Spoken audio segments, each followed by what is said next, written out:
Talking about close quarters fighting when you're in an enclosed space, a tight area with your self-defense walking cane. How to defend yourself with your regular walking cane or one of these Cane Master self-defense canes. First thing I'm going to show you is that I'm going to have you hold the crook side facing out. In this position, you're going to bend your knees so that your hand slides down the cane. That's also going to load up your legs so that when you come up, you have the strength of your legs coming into this first strike. Now you're going to take this hand with this big hammer on the end of it, and you're going to shove that straight up into his jaw. So from this position, he's closed the distance. He's too close to you. You can't do any of these slashing strikes. It's hard to get the other hand on it right away and knock him back because he's chest to chest. He's in your face. You're going to bend your knees a little bit, let your hand slide down the cane, and then as you come up, you're simply making this short motion here, which is a very strong position for you. And if his chin were here, you're bringing it right up. That hurt a little bit. Bring it right up into his chin or whatever you can hit. If you hit his teeth, his nose, into his eyes, that's okay too. It's all for self-defense. So this first motion, bend the knees a little bit. Your other hand comes up. You're going to put it between, if his hands are on you, put it between him and you, and then you're coming straight up in that first strike. Everything's going to stay in the center line of his body and within the frame of your shoulders and your hips. From this position, your other hand is going to come down here and you're going to lift this up. Now this hand, the wrist, becomes the pivot point as you bring this back to your shoulder. Now the crook comes into your shoulder and this comes up, hitting him between the legs, hopefully, or maybe up under the chin. The third strike, you're going to push straight in. Number 4, you're going to chop down here. Ripping is number 5. Ripping with this Cane Master's beveled edge will remove the skin from his face, the nose off his face, the eye out of his head for self-defense. So first position, this is a 5 straight combination, close quarters fighting with your walking cane, self-defense walking cane. Bend the knees, the other hand comes up, bring this straight up, other hand brings the bottom up. So from here, it grabs it, striking up here, then thrust, pushing him back, aim for the throat, the nose, the teeth, anywhere in the center line of the body, anything you can remove or destroy, moving the back hand forward, chopping in like you're chopping down a door, and then wherever that hits, you're just gonna rake that in and down. Hello, Studer, it's good to see you. Studer says, good morning from the frozen plains, the upper Midwest. Thanks for the lesson. Studer, thanks for being here. I always appreciate your support and you training with me. So from here, it's simple. Bend the knees, bring it up, snap this straight up here, coming up here, thrust through the face, chop, and then rip, taking everything off. When you're in this position, you can also shove this thing into his teeth, into his nose, into his eyes. The power of this 5 strike combination, power is that they're all small motions. I had a question recently. You said that you were 70 years old. I'm a woman, I'm 70. I have a small frame. How do I defend myself? And I was thinking, you know, these techniques are all great. This is all really good stuff if you have strong, powerful arms or if you work up to it. But a lot of times we're starting in a much smaller box. We need to keep it more simple. So from this position, whether you're male or female, whether you're big or small, if you bend the knees, you've engaged one of the largest muscle groups of your body. Just with a slight bend, not a deep squat, just a little down and then come up together. So you practice this motion again and again. Every time you practice this motion, you'll get stronger. If it's not easy for you to do that now, put your hand on the back of a chair, the back of the couch, on a countertop or a table, bend, and then let your arm help you pick yourself up, bringing it up. As you do that over and over, maybe 30 seconds every day, you're gonna feel you're getting stronger and faster. Now you're letting the hard piece of oak, this is oak, you have these Cane Masters canes made in hickory. I recommend hickory, and I recommend getting a 7/8 inch hickory cane. This is the Dojo cane from Cane Masters, which is less than 50 bucks. You can see all of that on that first link below. Hello, G. Carlton, good to see you.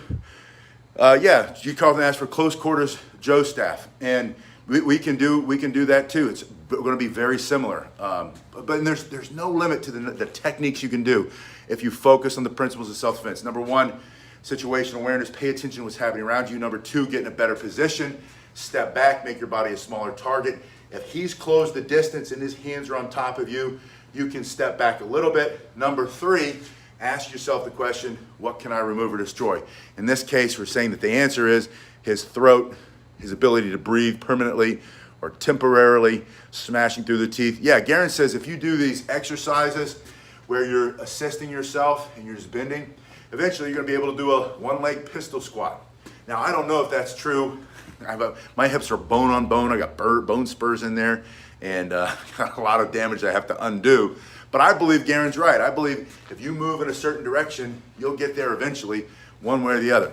Hey, Michael, it's good to see you. Michael says, good morning. So from here, practice this first motion.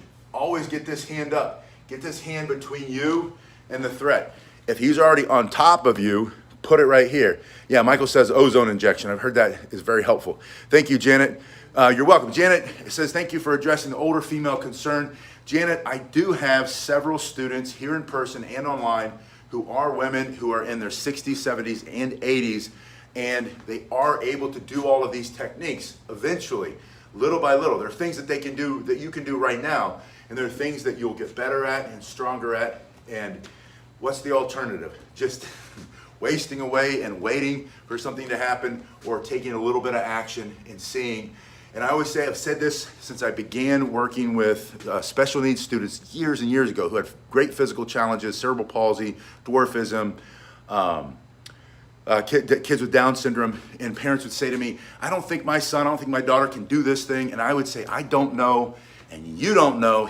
Don't tell him, he doesn't know, and only God knows. And let God figure it out, right? Because and we truly don't. I don't know, you don't know, Janet, what you can do over time, but if you do a little bit every day, I promise you will get stronger, you'll get better.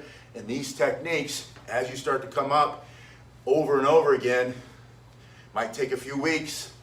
Eventually, you're gonna have so much power in that little motion that when he sticks his nasty face in front of yours and he's in your face and he's barking and yelling or he's doing nasty things, and you bend the knees, hello from Scotland, and you bring this straight up and you smash his teeth and his tongue gets, the tip of his tongue goes flying off into your face, and you wipe that off, and then you smash this up between his legs, and then you smash that through his throat, you chop that into his temple, and then you rip the eyes right out of his face. You can do all of that. Yeah, AM says there's a warrior inside of all of us. But the reason these techniques work is because small motion, your center line, bringing it up, bringing it through here, and then ripping. You're not bringing your hands outside. You're not bringing your hands up. And you can do exercises. I've had my shoulders have been a little sore this week, so I start every day just doing this, loosening it up. Then I'll put some sticks in there. I'll put some Indian clubs in there. I start doing the mill, and after a while, you get stronger and faster. There's no limit to what you can do, even if and you know there are real limitations. I really do have no cartilage left in my hips. I really do have little pockets in there that get stuck and little bone spurs in there that rip things and the wincing pain, but they're there, right? Yeah, Janice says good advice. It's a starting point. Amen. So from here, practice 1, coming up 2, 3, 4, 5, ripping here. From here, you can also smash in. I like this idea. Yeah, Dougie's in Aberdeenshire. Smashing in here or here into the nose and here into the eye. I was trying to think of where I was a few years ago in Dan Pena's castle up there. I think it's close to Aberdeenshire. Smashing through the nose, smashing through here, ripping through that way. Beautiful part, just beautiful country. I love Scotland. I love England. I love Ireland, you know, just the one island over. Beautiful, beautiful land. Lots of big open spaces. 1, coming up 2, 3, thrusting through. I think that maybe was what I was missing before. Smashing here, and then ripping. So practice those 5 in combination. And remember that the power comes from the simplicity of the technique. Don't overthink it. Don't over complicate it. Don't tell yourself that you can't do it. If you feel like saying I can't do it, say I can't do it yet. And then who knows if you can do it or not. Janet, I put a link below. Janet asked where can the cane be found. I put a link below to this particular cane, Cane Masters canes. You can have them made any way you want. And there's a link below in the first link for Cane Masters, and that'll take you to their site, and you can see about what they cost, what all the different things are. You can go from the most inexpensive kind of cane like this, which is the Dojo training cane. This is the one I use every single day. I have one on the wall that is my fancy walking cane that I might take with me on a trip. And then I have one in my car, which is even more beautiful, which I just got back from getting gas. And as I pump my gas, I get out of my car, I turn my cane around, and I pump my gas, and I'm standing like this. And it's just because I get the least expensive gas, and where I get gas, there are a lot of people who are loitering about, lingering, and every once in a while, sometimes not those people, but some people who might do that, they have ill intent.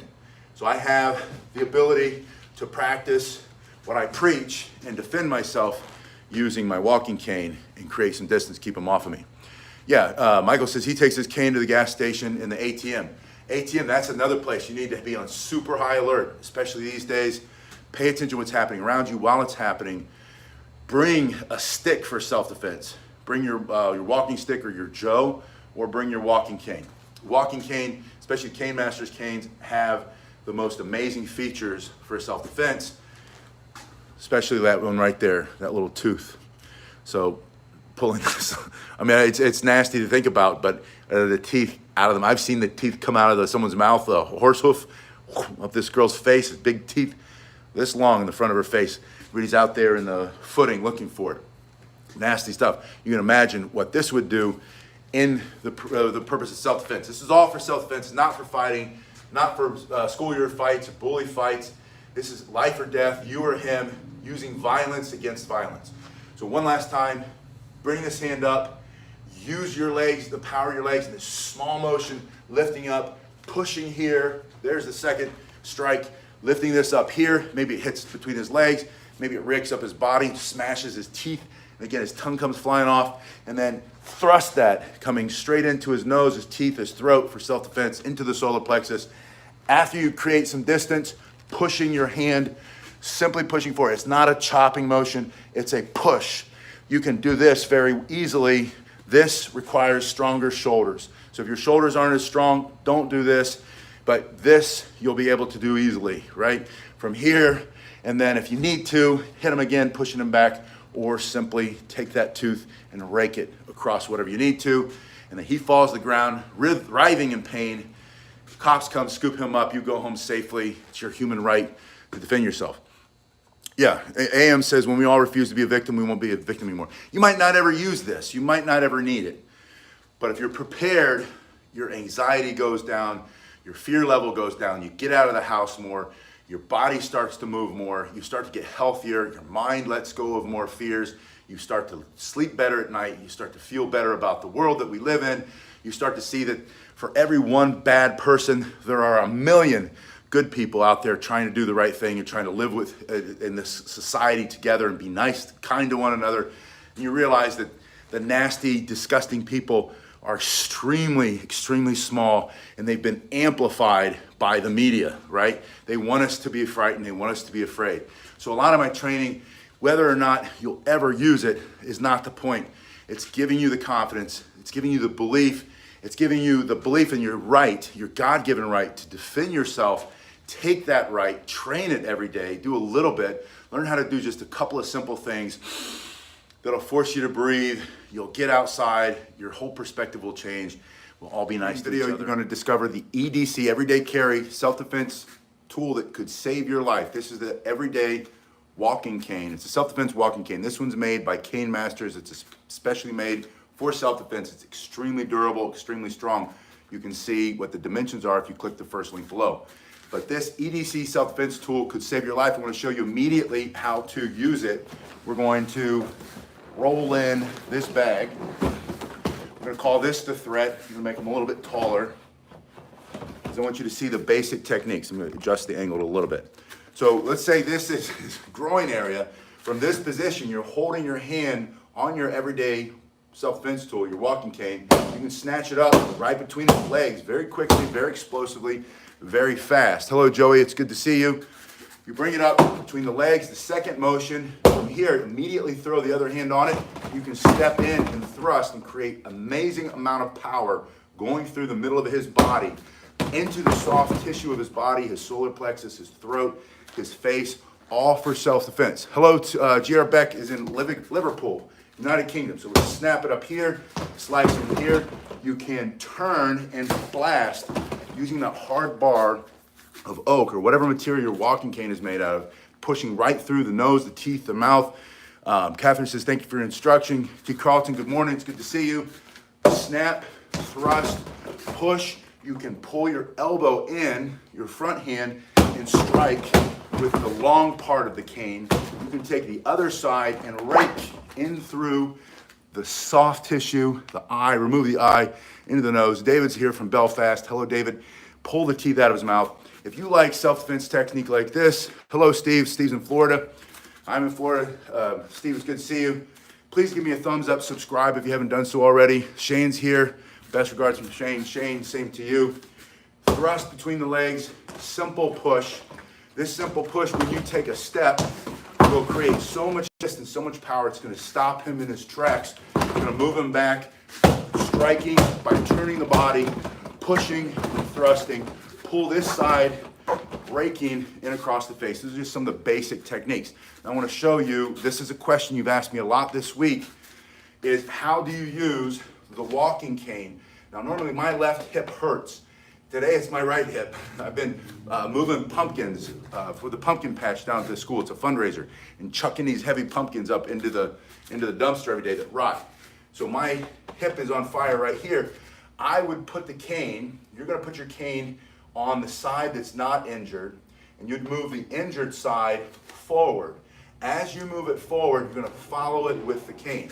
So as you're stepping, we're walking this way, injured side is my right, your cane is on your left, you're gonna step with your right as you bring your cane forward, and they're going to be in line, and then you're gonna bring your strong side up.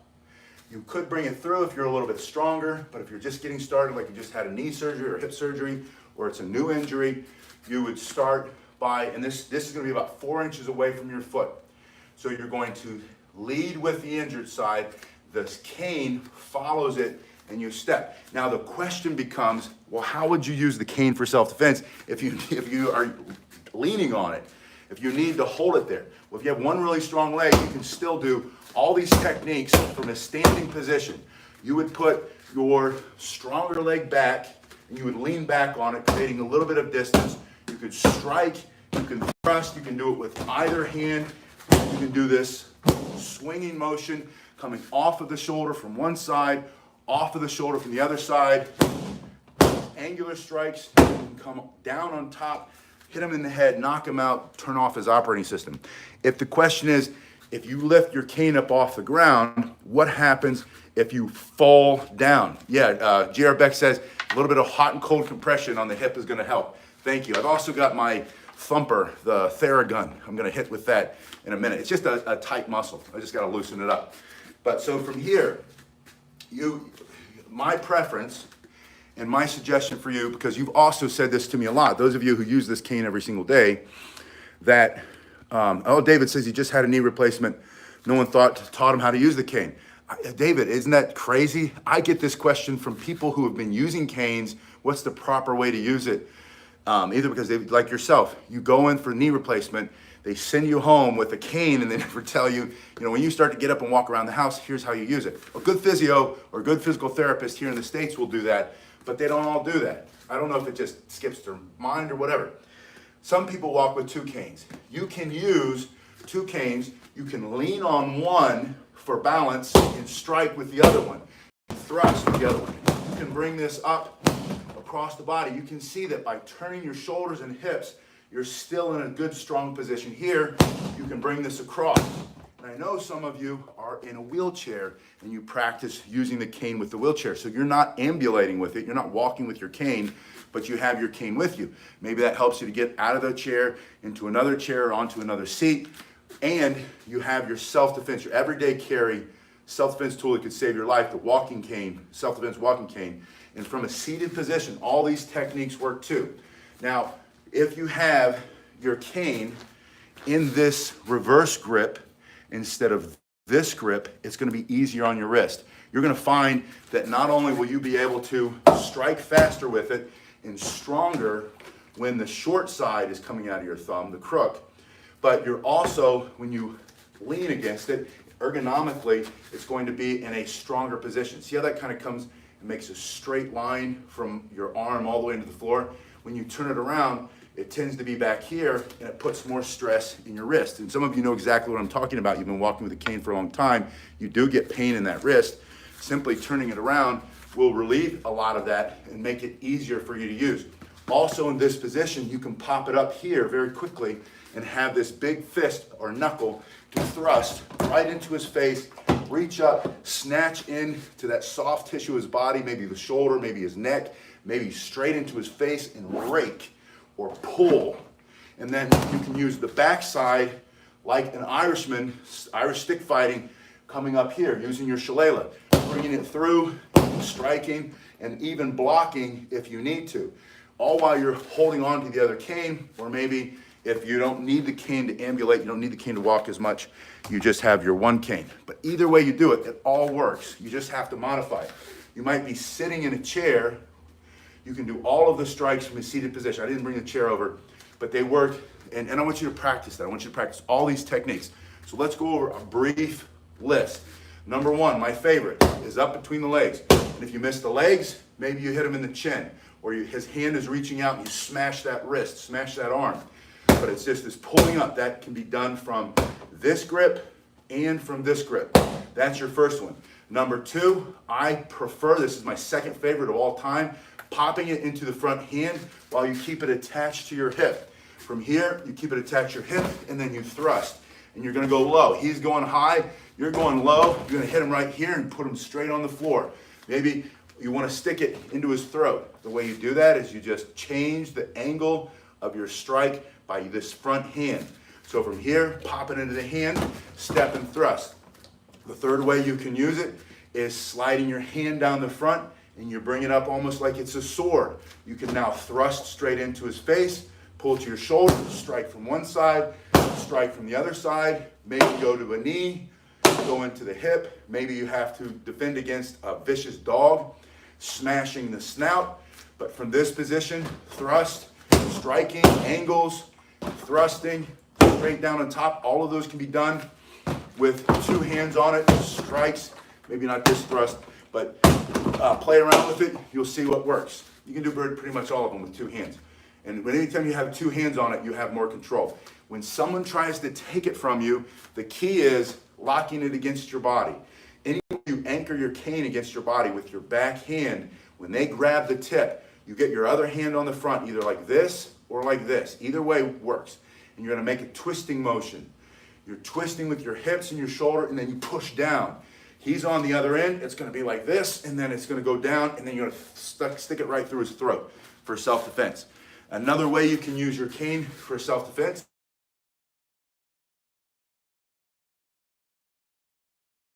you're gonna turn it around, slide the hand down, and pick it up into this position, or you can pop it up like this. You have this pushing motion, put two hands on it like you're doing push-ups, thrusting through, raking. You can do it like a rifle butt attack or a bayonet thrust, coming up and straight through the body. Now there are many other ways to do it, and you will see that sometimes I'll show you how to do this kind of spinning, and I want you to know that all of this spinning, as I teach, is for you to develop callus on your hands, get good spatial awareness, timing, and distance. It's a good cardiovascular workout. It's good for proprioception, but none of that, for me, teaching you, none of that is gonna be for self-defense. Or you can even have it here, and you can do this kind of spinning, where you're holding the shaft, and you're going through, and you're spinning. You can go down, and you can go up, like you would a traditional weapon in martial arts. But again, I'm not teaching these. These will make your strike stronger, but for self-defense, I want you to keep it simple. I don't want you to get into a spinning routine. I don't want you to try to get fancy and dance around. I want you to get in sure-footed, thrust, shove, strike, rip, rifle butt, right into the stomach using your big fist, your big knuckle there. You guys have been awesome. I'll see you in just a little bit. Please give me a thumbs up if you haven't already. Like and subscribe and all that good stuff.